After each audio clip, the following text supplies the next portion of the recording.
భారతీయ కళలు, సంగీతం, సాంస్కృతిక వారసత్వాన్ని కెనడాలోని తరతరాలకు చేరవేయాలనే సంకల్పంతో కళాభారతి సంస్థ ముందుకు సాగుతుంది. కళాకారులకు వేదిక కల్పిస్తూ యువతలో సంస్కృతి పట్ల ఆసక్తిని పెంపొందించడమే తమ ప్రధాన లక్ష్యమని కళాభారతి వ్యవస్థాపకుడు శ్రీనివాస్ కస్తూరి తెలిపారు. భారతీయ కళలు, సాంస్కృతిక విలువలు, సంగీత సంప్రదాయాలకు కెనడాలోని కళాభారతి చక్కటి వేదికగా మారిందని వివరించారు. నాట్యం, సంగీతం, సాహిత్యం వంటి విభిన్న కళారూపాలకు ప్రోత్సాహమిస్తూ విదేశాల్లోనూ భారతీయ సంస్కృతి వైభవాన్ని నిలుపుతూ కళాభారతి వేదికగా నిలుస్తుందన్నారు. ముందుగా కెనడాకు విచ్చేసిన సాక్షి టీవీ వారికి నా హృదయపూర్వక స్వాగతం పలుకుతున్నాను. తెలుగు భాష, సంస్కృతి, మన జీవన విలువలను ప్రపంచవ్యాప్తంగా అనుసంధానిస్తూ వచ్చిన సాక్షి టీవీ ద్వారా మాట్లాడే అవకాశం నాకు రావడం ఎంతో ఆనందంగా ఉంది.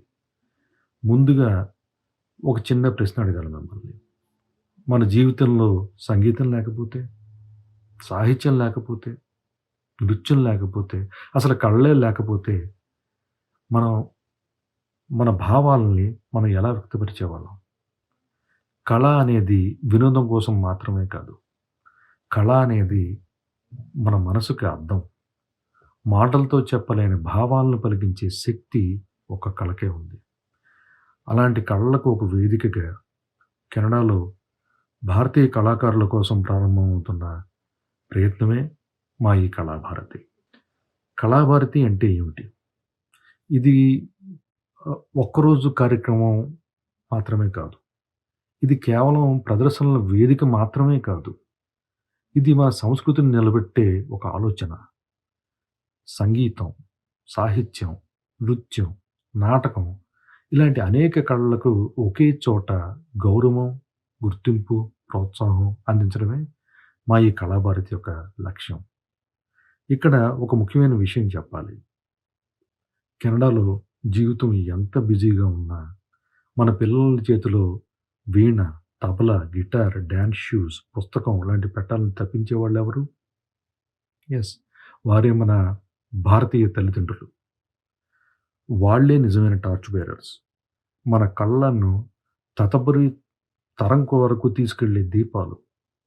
వారానికి 5 రోజులు కష్టపడి పనిచేసి వీకెండ్లో పిల్లలను సంగీత క్లాసులకు, సాహిత్య సాధనలకు తీసుకువెళ్ళే తల్లిదండ్రులు చాలామంది ఉన్నారు. వాళ్ళకి ఈ వేదిక నుంచే అభినందనలు చెప్పాలని మా ఈ చిరు ప్రయత్నం. ఒక నిజం చెప్పాలి. ఇక్కడే పుట్టి పెరిగిన మన పిల్లలకు మన భాష, కళలు సహజంగా రావు.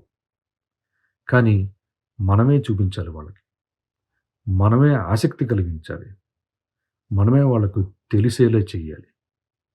అందుకే కళాభారతి. తల్లిదండ్రుల ప్రయత్నానికి ఒక తోడుగా, పిల్లల ప్రతిభకు ఒక ప్రోత్సాహంగా కళాభారతి ఒక కుటుంబ వేదికగా మీ ముందుకు వస్తోంది. కళాభారతి వేదికపై చిన్నపిల్లలు ఉంటారు, యువ కళాకారులు ఉంటారు, అలాగే అనుభవజ్ఞులు ఉంటారు. కళను ప్రేమించే ప్రతి ఒక్కరూ కళాభారతి కుటుంబంలోని భాగమే. చివరిగా ఇటువంటి ఆలోచన, ఇలాంటి ఒక సాంస్కృతిక ప్రయత్నం తెలుగు వారి వరకు తీసుకెళ్లేందుకు నాకు ఈ అవకాశం ఇచ్చిన సాక్షి టీవీ వారికి నా హృదయపూర్వక కృతజ్ఞతలు. సాక్షి టీవీ ప్రయాణం మరెన్నో విజయాలతో ముందుకు సాగాలని కోరుకుంటున్నాను.